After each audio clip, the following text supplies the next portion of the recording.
Hello and welcome to the Daily Mill for Friday, the 12th of August 2022. Today we completed our 7th summer signing of the season, signing a striker from the Bundesliga club, Union Berlin. And I told you about this a couple of days ago, and here he is. This is it from the story from news@den.co.uk. Striker speaks after Millwall complete deal. Millwall have announced the signing of Andreas Voglsammer from Union Berlin. Voglsammer, 30, has signed a 1-year deal with an option for a further 12 months and will wear the number 21 shirt during his time at Den. The striker scored twice in 32 Bundesliga matches for Die Union, although most of these came from the bench. He also found the back of the net in the UEFA Conference League against Finnish side Kups. "I'm very happy and proud that I am here," he told the club's official website. "Everything is new for me right now, so I have to see what the next few days will hold. But I'm happy and I'm looking forward to getting going at a new club. My agent called me and told me that Millwall were interested. The first contact was actually a few years ago, so we've stayed in touch since then. This is the perfect timing for me to be here now. I will always give a 100% and my best. I wear my heart on my sleeve. I'll give everything to be successful, not only for myself, but for the team. I've heard that the fans are the loudest in the league. I am looking forward to hearing them for sure when I score a goal or we win a game. It will be an honor to play in front of them for the football club." Although Millwall are still waiting for necessary clearance, Voglsammer could play against Coventry City tomorrow afternoon. "Oh, I'm fit. I've trained the whole of pre-season. I've played one League Cup game in Germany. I have no problems, and I'm ready to play." So there you go. He is ready to play in his own words, in his own accent. Wasn't that great? Yeah. So, what necessary clearance? What is that? Is that FA registration or is that a work permit? We don't know. More on that later. But there you go. Signed, sealed, delivered. There he is. There. Let's hope it's a good one. This is from millwallfc.co.uk. Gary Rowett explains Andreas Voglsammer signing. Millwall boss Gary has expressed his delight at sealing a deal for Andreas Voglsammer on Friday morning. The striker joins the lines from Union Berlin on a 1-year deal with an option for a further 12 months and adds to the manager's attacking setup for the 22-23 campaign. Speaking to millwallfc.co.uk, the boss explained how he has admired the German from afar for some time. "I've been watching Andreas for about 3 years," he said. "He's one I tried to sign early after coming here. I watched him at Arminia Bielefeld before he went to Union Berlin, and he was in double figures there, playing anywhere across the front three or behind the strikers. I watched him further at Berlin, where they finished 5th in the Bundesliga. So you're talking about a player of that quality. It's a real coup for us. He wanted to come to England to play. It's been one of his ambitions." Rowett went on to confirm Voglsammer's attributes and what supporters can look forward to seeing from the forward in the Millwall shirt. "He looks very much like he'll fit into the English game and in the Championship. He's strong, aggressive, he works very hard, and is very competitive. But he's also got that ability to produce something out of nothing. That's something we want to keep adding to the group and the flexibility of the forward line. I'm delighted he's joining us, and I can't wait to see him out on the pitch for the football club." So there you go. Now, did you notice something in that comment there? Now, Gary Rowett is at pains to explain to you that he's been watching him for 3 years. Why is he saying that? Because this is not a panic signing. The word panic signing was being hashed around when we were talking about Shayne Lavery. But he's talking that the reason why he's saying that is he's laying out this isn't a panic signing. We were looking at him before. We spoke to the people before. And it seems that when this new season started, Union Berlin didn't play him again, and he's on the subs bench, and he's got the hump. He's 30 years old. He's at the peak of his career now. That's 29, 30 is when you're at the best of your game. before you start to get old. And he thought, what am I doing here? Sitting on the bench for another season. No, I don't want that. I want to leave. So that's where Millwall come in. And they haven't mentioned the deal here. So so this is from Millwall official. I think this is one of the very rare times that they tell us how long the deal's for. Why is that? Again, they're telling you because people saying, "What, you signing a 30-year-old? You signing a 30-year-old? Why signing this old geezer for like 30? Well, I wish I could be 30 right now. That's 10 years in the past for me. I wish I could be 30. But they're telling you, hey, so this is explaining. It's only a 1-year deal, don't panic, and there's an option for further 12 next year. And it's not a panic buy because we were looking at him before, so just relax, yeah, just relax. Another thing I wanted to mention, what did I want to mention? The deal. Apparently, from the German press, I'm not going to bring it up, but we found out it's a free transfer. So whatever he does is gravy. Now here's the thing: they said it was a free transfer, but if we get promoted, we have to pay them 6 figures. Hey, if we get promoted, everyone's getting paid 6 figures. So don't worry about it. So yeah, to sign this player for a free, very decent stuff. Very decent. Just got to see him playing a Millwall shirt now. And when will that be? Will that be against Coventry, or will that be against Swansea, or maybe further afield? How long will we have to wait? Now we had to wait for Zion Fleming to play in a friendly game because he didn't have a work permit. Can this guy get a work permit? We don't know, so we're going to look into that. But before we do, just wanted to mention this is probably and possibly paving the way for Isaac Loffey to go back on loan. And I just wanted to mention that the way that situation has been handled is if he does go out on loan, very, very well by Gary Rowett. Fair to say, Isaac Loffey had a bit of a stinker against Cambridge in terms of finishing the chances that were created for him and that he created for himself. He should have scored at least 1 goal with the 5 very good chances that he had. And just a bit of a disappointment. Not only that he was a player who got subbed on when there was an injury, and then he had to get subbed off himself when he pulled up with cramps and stuff. So, but the way that Gary Rowett came out after that game, put the arm around the shoulders, speaking out publicly, saying yeah he did all right. It was actually his debut, so in terms of that was a pretty good debut. And, you know, it would be worse if he didn't get in those positions and didn't get those chances. You know, that would be worse. So very well done for Gary Rowett there. Not only that, but in the Sheffield United game, he was back on the bench. And once the game was basically lost, we were 2-0 down, 10 minutes to go, he brought Isaac Loffey and Tyler Berry on, gave them 10 minutes. So very well played by Gary Rowett. But he spent basically most of this week trying to sign Shayne Lavery. That didn't work out, and we'll talk more about that later. But he has actually signed this German guy, Andreas Voglsammer, which may possibly well be one of RV Bustle's links and recommendations. And you remember that guy, so could be very well be seeing Isaac Loffey go out on loan. Some Gillingham fans have mentioned that they would love him there. That probably would be good if he played every week. He was in League 2 with Sutton United, but he was injured quite a bit, so you didn't really get to see him play that much. But the way that this situation's been handled by Gary regarding Isaac Loffey has been very good.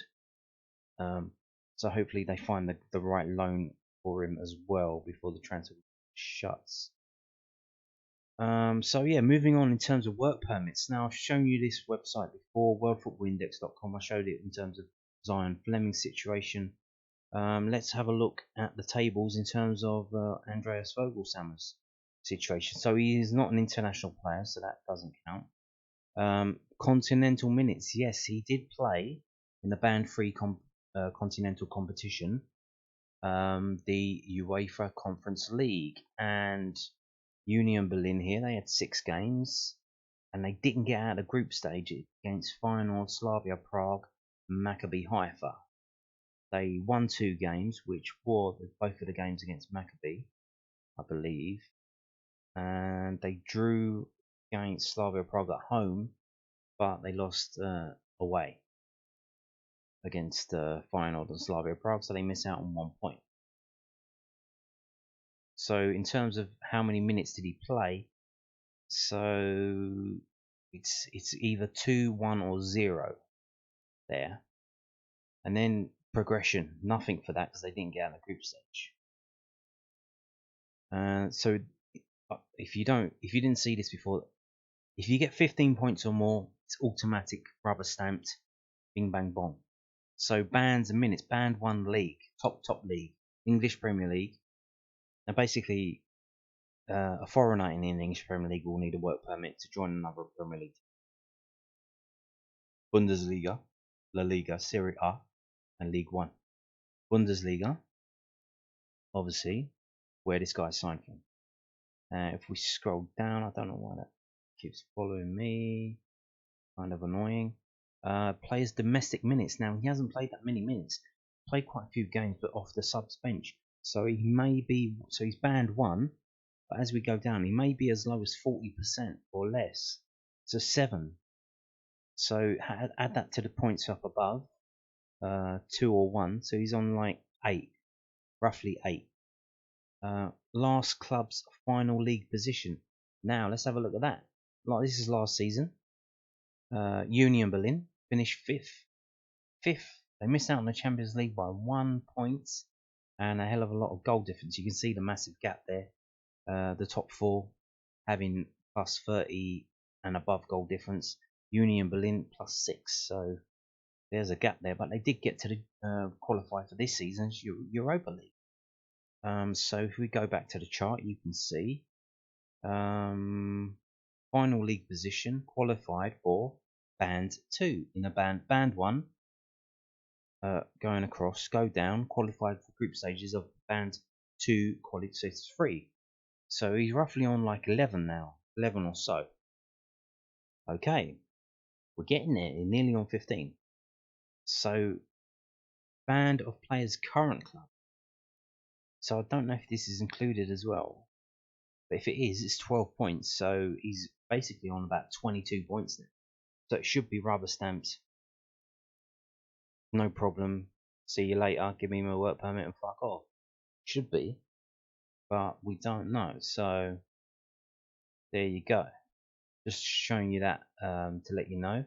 But did they get the stuff all sorted in time for the game tomorrow, the Coventry game? We're not too sure. We're probably going to find out once the team's announced. I doubt if they'll tell us ahead of time. But it would be exciting to welcome him to the pitch against Coventry City. So, moving on, what are we moving on to? This one. Oh yeah, Shayne Lavery. Now, funny business going on. Gary Rowett's had a bit of a word in the press about what's happening here.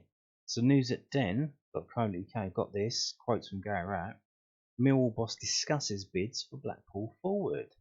Gary Rowett confirmed that Millwall have had bids rejected for Blackpool striker Shayne Lavery. Lavery, 23, was linked with a move to the Den earlier in the week, having not started in either of the Tangerines' opening 2 Championship fixtures. However, manager Michael Appleton brought him into the starting lineup for their Carabao Cup tie against Barrow on Tuesday night before confirming that the Lions' approach was killed in the water as quickly as it came about, in quotes. The Millwall boss told News at Den that the club had submitted bids, not one bid, bids for the Northern Ireland International, but that they came after encouraging discussions with the Seasiders about a potential deal. So Millwall were talking to either the chairman or the CEO of Blackpool about a deal. They were doing a deal above the manager's head at Blackpool. And I don't know if they didn't know that the other forwards were injured, but they were accepting deals. They were saying, maybe make a higher deal, make a bigger bid. And then the manager's come out and said, well, yeah, no, he ain't going nowhere. Both of our players are injured. He's the only fit striker we got. So, yeah, no. I prefer to keep our transfer business in-house, really, rather than telling everyone about it, Rowett admitted, as he's now going to go on to tell everyone about it. We had conversations with Blackpool before. There was certainly an encouragement to put those bids in. So Michael can come out and say anything he wants, but he knew those bids were going in and they were quite happy for them to go in. I think they've turned them down. They've got some injuries to a few strikers. It's not really any of my business. I'm just responding to those comments. I've got no problems with anyone. I've spoken quite openly about wanting to bring another striker into the squad, so this is just our attempt to do that. When we do, of course, everybody will know about it. And you do, because I just told you about the German fella. But yeah, that's strong words in manager speak. I don't know if you know about managers and how they speak. They don't tend to speak like that about other clubs, transfer deals. They usually say, "Oh, I can't go into. He plays at another club. I can't go into it. I can't speak about that." I'm not at liberty to discuss. This is fighting talk in terms of managers' words. So Gary Rowett not happy with Michael Appleton. Might be a bit of some things bubbling on the sidelines when we play them. So there you go.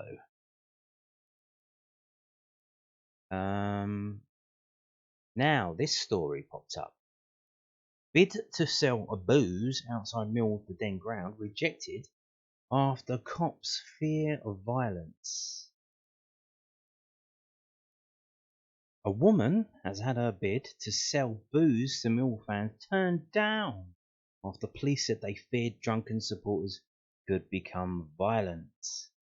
Let me tell you something. The most violent people I have ever seen, well, not really the most violent, but one thing that surprised me is people drinking orange juice. I thought, tough looking geezer, why the fuck are they drinking orange juice? And someone said to me that's so that they can keep clear heads when they're bashing skulls. They don't want to be intoxicated. So you don't need liquor to start fights quicker. Tara Grimes had her application to serve alcohol to fans outside the Lions ground, the Den, before the team's match against Coventry City on Saturday, turned down by Lewisham Council. PC Gillian Pearce from Lewisham Police said rowdy banter, which sees supporters banging on the windows of away team coaches, could escalate into violence if fans were intoxicated. She said there was no need for a bar opposite Mill Stadium and supporters could already buy drinks inside the ground. Ha! Firstly, what time does the ground open? Secondly, how much are they? £7? £6? £7? Like, A reading from a statement written by PC Sam Moore from the Metropolitan Police's football unit, she said, what is usually seen is some inter-rivalry banter when the coaches come across the stadium into Ballina Road, which generally sees some banging on the windows and antisocial behaviour. It can escalate to supporters exiting coaches to engage in disorder or violence. This occurs while no alcohol is being drunk, so if there's alcohol being drunk and those people are then exiting the coaches, and this is happening with the supporters, then this has the propensity to escalate into violence. PC Pearce added that the football club itself didn't want the cafe to sell booze to fans. She added, Millwall Football Club do not want this to go ahead. The football ground has got its own licensed bar. They are used to dealing with football crowds, so they already have their club. I think they're talking about Harry's bar there. Why would we need another drinking venue that is directly outside? So I imagine this was the what do they call it? Premises license application hearing. But Tara Grimes said she never experienced trouble with fans in her years working at the Millwall Cafe opposite the stadium. She said, we've never had trouble. I work in the cafe and get on with everybody. I have nothing but respect for all of the Millwall supporters, of which I know quite a lot. I don't think there will be any trouble regarding selling alcohol from there. They will be eating, and there's a seating area which is relaxed before they go to the game. Lewisham Council said it was worried that policing of the Championship match against Coventry would be undermined by the plan to sell booze. The local authority said it was unacceptable for Miss Grimes to expect police officers to provide security. The decision published on the council's website reads, "The committee was aware that home matches at the Den are well managed by the police and were very concerned that the proposed event would undermine policing of the match on August 13, 2022. They were also concerned that the applicant had not prepared a risk assessment for the proposed event and therefore could not be satisfied it would go ahead safely and in a way that promotes the licensing objectives." So I think she was asking just for literally a one-off events license. So not even an ongoing premises license.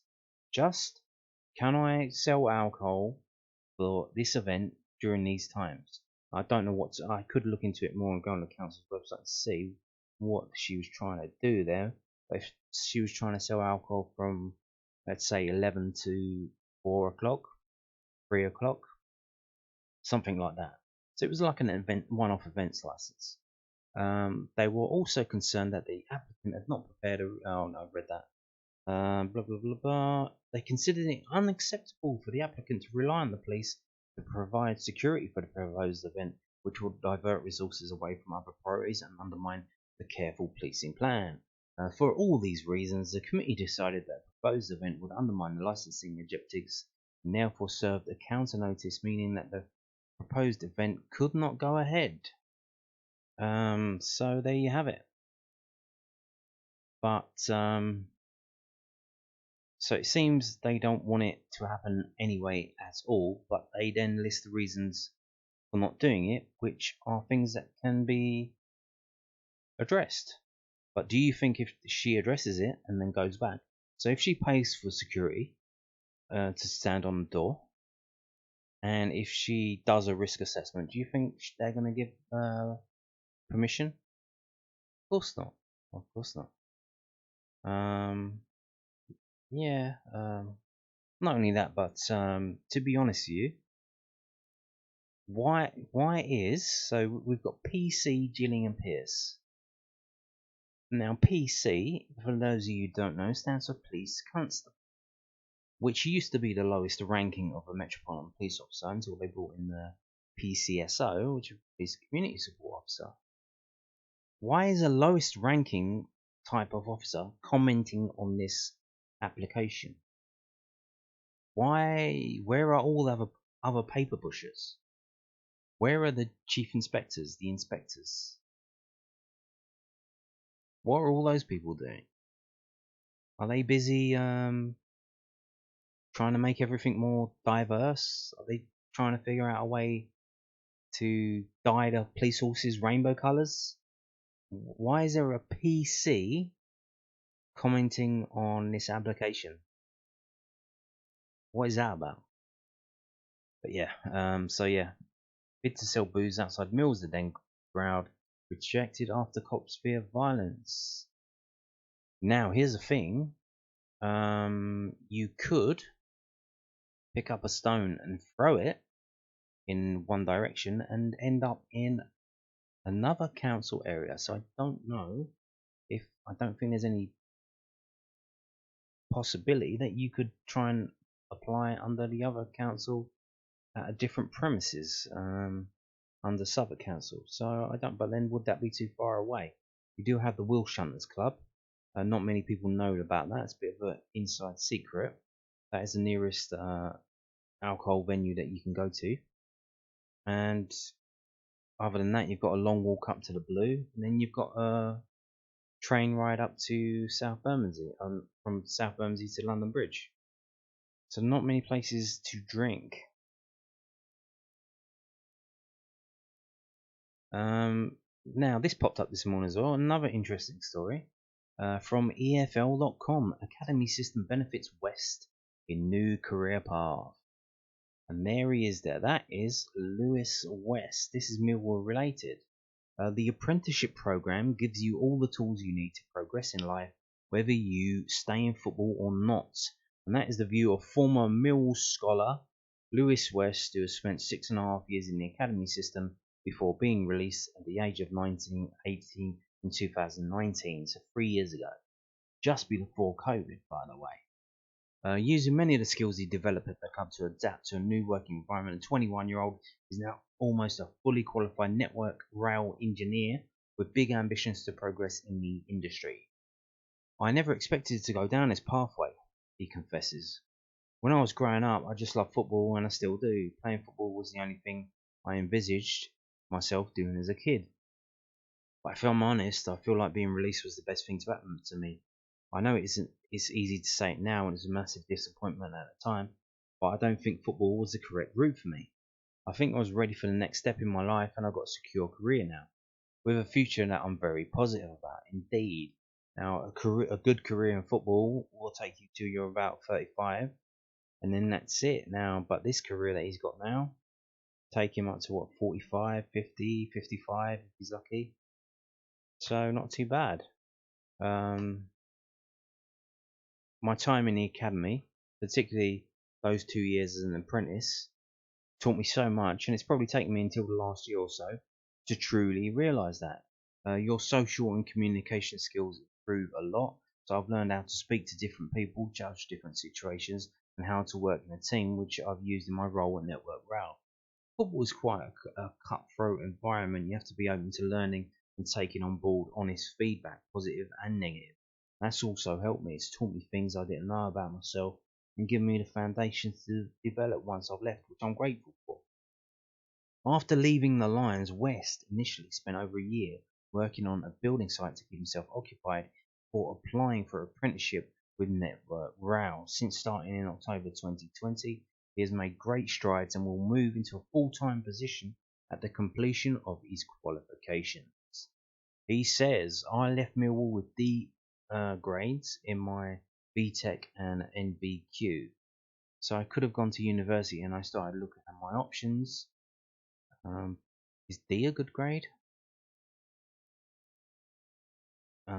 No offense, mate, but doesn't it go A, B, C, D? So I could have gone to university, so I started to look at my options, but my auntie works for TFL, and she gave me a lot of information about the industry. There are lots of job opportunities as you progressed up from being an apprentice, so there's an internal promotion pathway within the company. There's also a lot of branches that you can go down, and you can even work in different countries. What, like Scotland and Wales? Currently, I'm a maintenance engineer, so I look after sections of track and keep it in a good condition for trains to run through.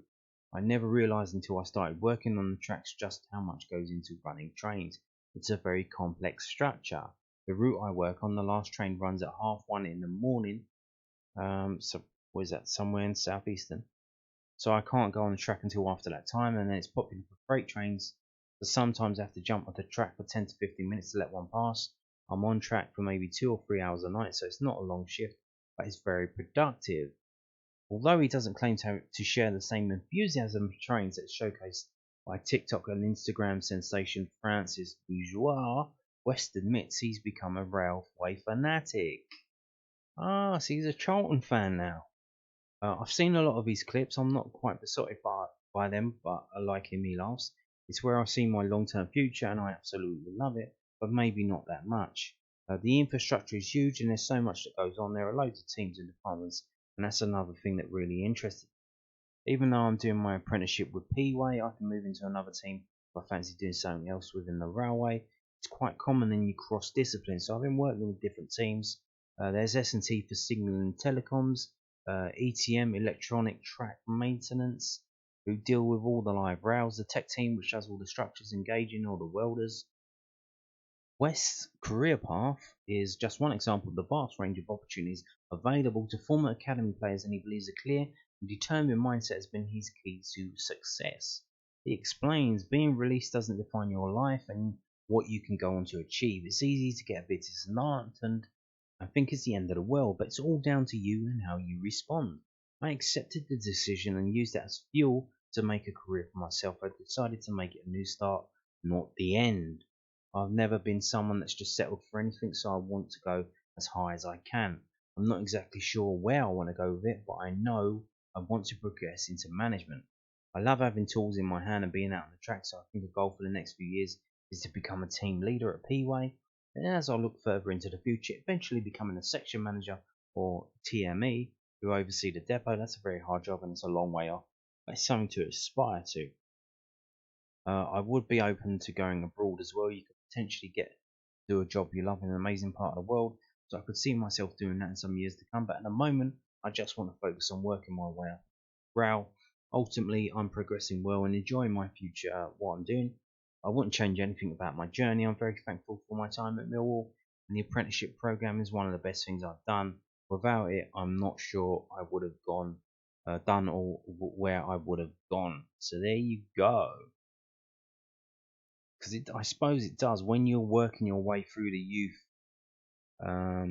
football ages, because they don't just release the players at 18, they do release them as they go along.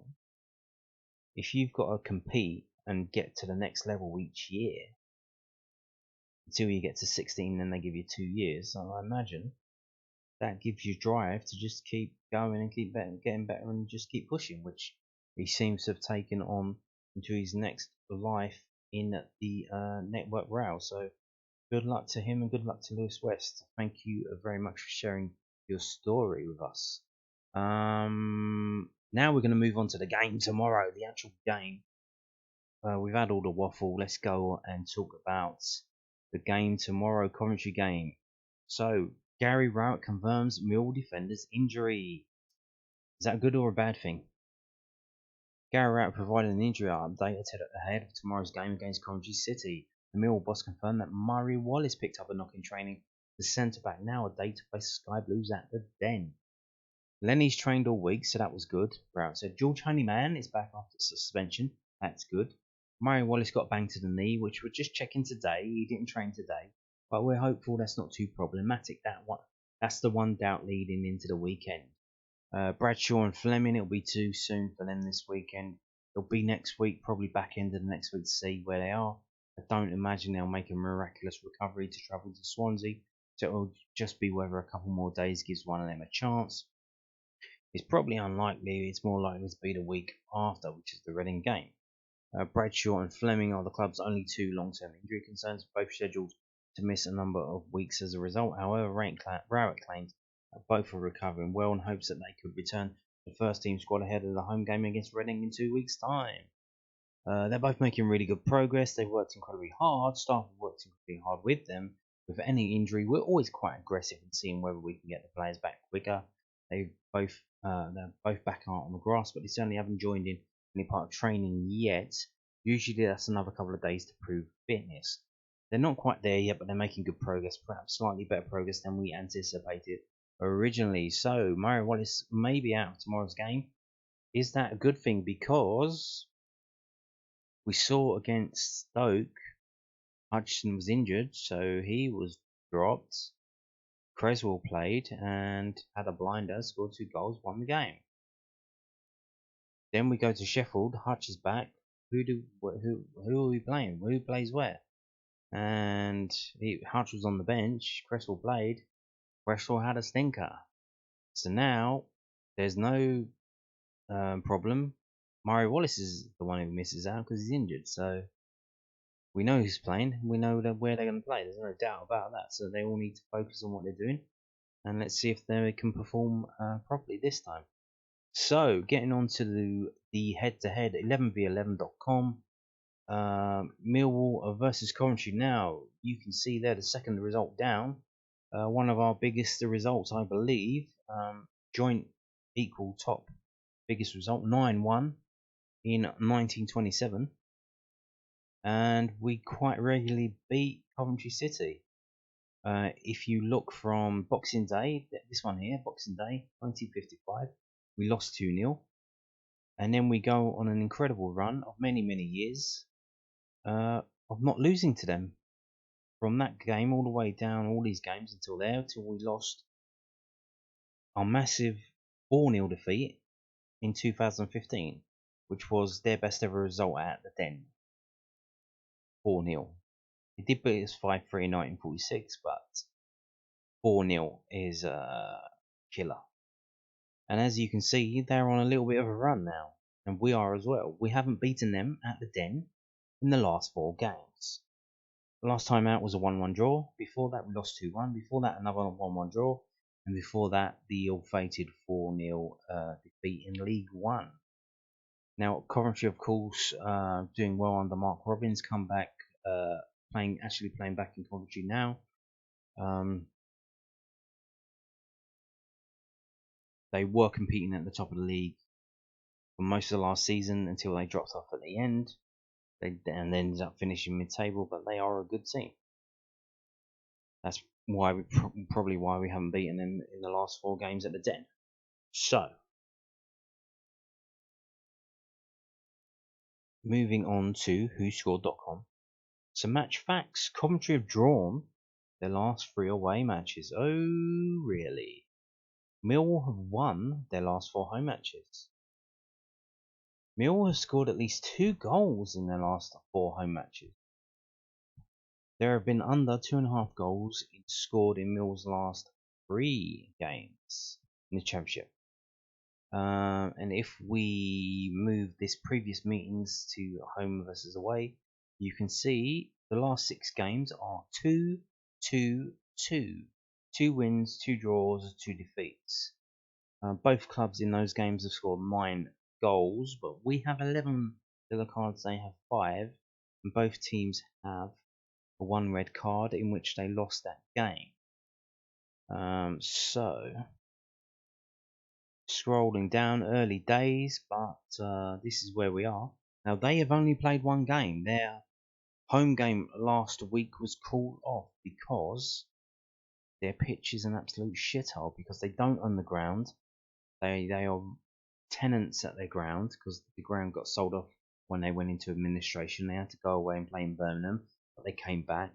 They had a home game in the Carabao Cup, which they played at Burton Albion, which isn't that close to Coventry, but close enough, I guess, at short notice.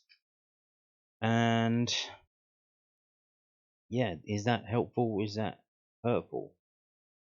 Who knows?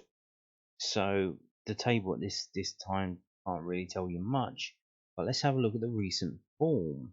So Mill's last 3 home games, Coventry's last 5 away games. So we have all of these are friendlies except for the last one against Sunderland. So they went away to Sunderland and they drew a 1-1. So we think Sunderland are pretty good.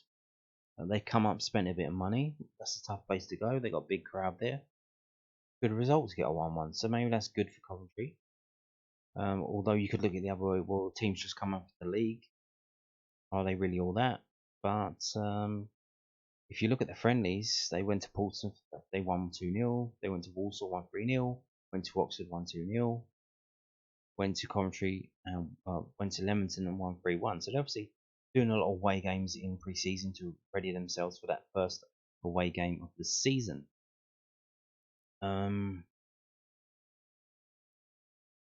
So they know how to play away from home. Whereas if you look at us, we have kept 2 clean sheets in our last 3 away games. Only conceding 1 goal. That was against Ipswich. Now, Danny McNamara should be back by now. He came back for the Cambridge game, came back for the Sheffield United game after being dropped the Stoke game because of contract situation. So that should be advantageous for us. But so here you go. Strengths and weaknesses for both teams. I'm not going to go through all of that, but you can see it how you see it. Now, will the new guy start? I don't think he will. I'm not too sure. I doubt. Now, they had a whole day to figure it out. So maybe the German press, I told you in the video, not yesterday, the day before, so 2 days ago, I told you the German press said the deal was done. Millwall said no, the deal's far from done. And then we had a whole day where nothing happened. Then they announced it today. What was happening in that day? Were they trying to get the work permit in that day? Did he have enough points to get it in that day rather than wait, which is what Zion Fleming had to do?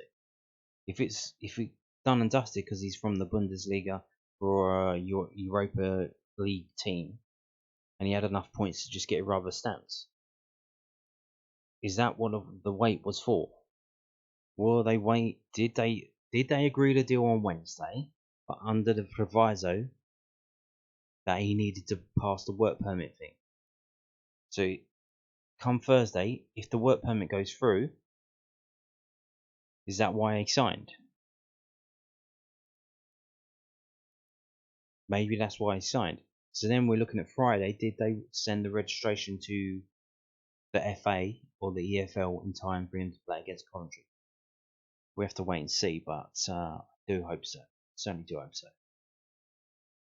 So, match forecast. Millwall will dominate in the air. Millwall will create many scoring chances, and Coventry will score as a result of an individual skill. Okay. So, moving on to WhoScored.com's actual prediction. I don't know why we look at this though, because they have to do this for every. They obviously don't have a big budget like the BBC or Sky Sports or other people, so they often get this wrong. And you can see here, look, they reckon George Honeyman's going to be doubtful, even though he had a one-match suspension. He wasn't injured, so. Wah. Prediction: Millwall's momentum was quickly stunted after a 1-0 Carabao Cup defeat to Cambridge United was followed up by a 2-0 league defeat to Sheffield United. The Lions will hope that they can claim at least a point here in the absence of key players Zion Fleming and George Honeyman. George Honeyman is coming back. Coventry saw their home clash against Rotherham postponed last weekend due to the unplayable state of the Coventry Building Society Arena pitch. The Sky Blues have since been hammered 4-1 by Bristol City in a game played at Burton's Pirelli Stadium. That was in the cup game. Most of the championship teams got hammered, so you can't really look too much into that. And they reckon Millwall won, Coventry won, and of course they have the Victor Guy Kieras. That geezer, he knows where the gold is, doesn't he? So not only that, we haven't scored from open play yet, and our top scorer is a defender with 2 goals. Are we struggling to score? Well, we haven't scored yet, so maybe we are.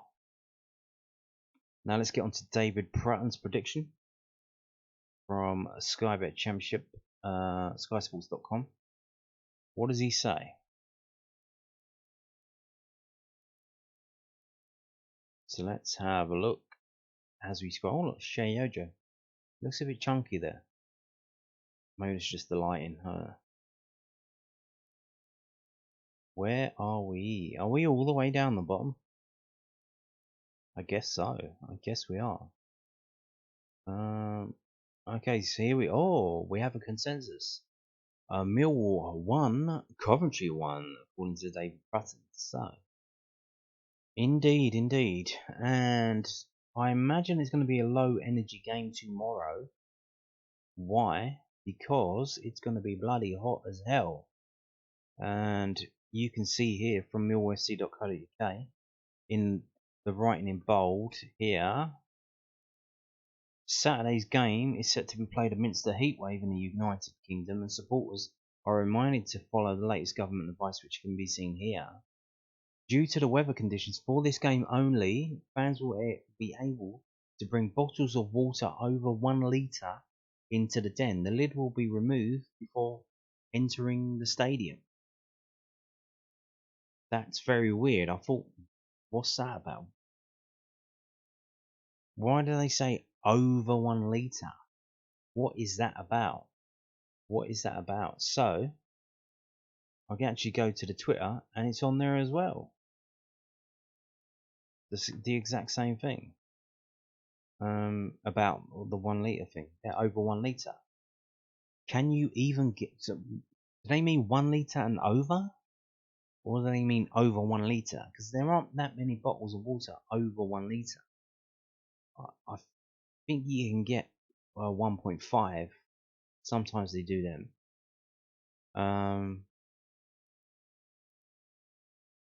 But if you're getting that from the supermarket, I don't think they don't refrigerate those ones because you're expected to take them home. You see all the Africans buying like bottled water. I don't know what they do with it. Don't don't know why they don't drink the tap water. I drink tap water. There's nothing. I'm fine. Nothing wrong with me.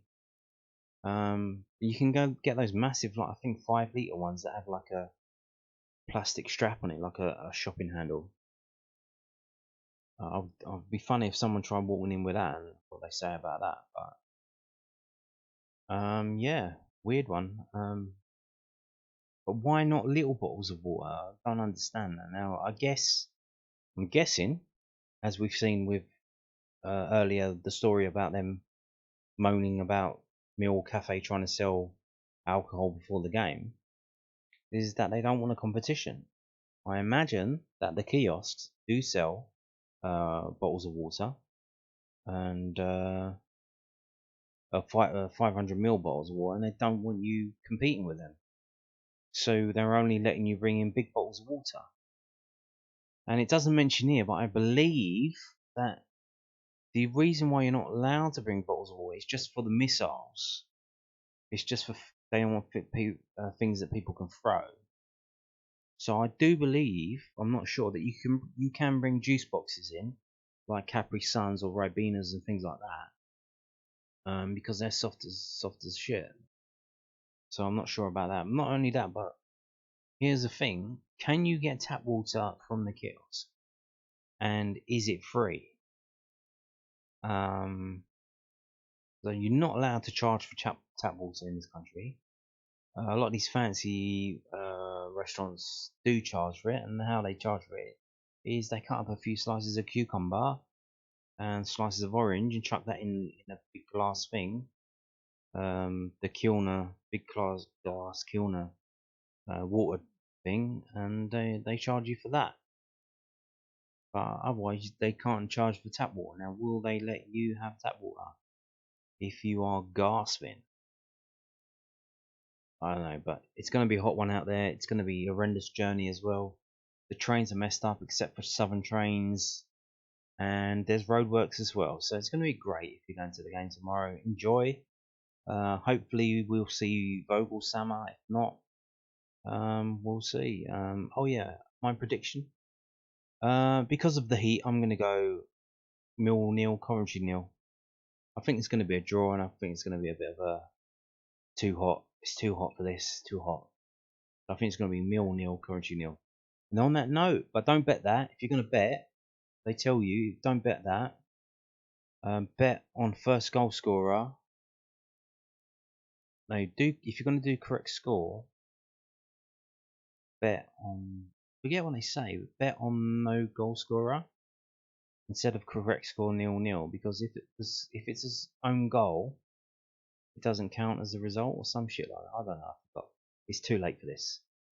And on that note, thank you for watching and goodbye.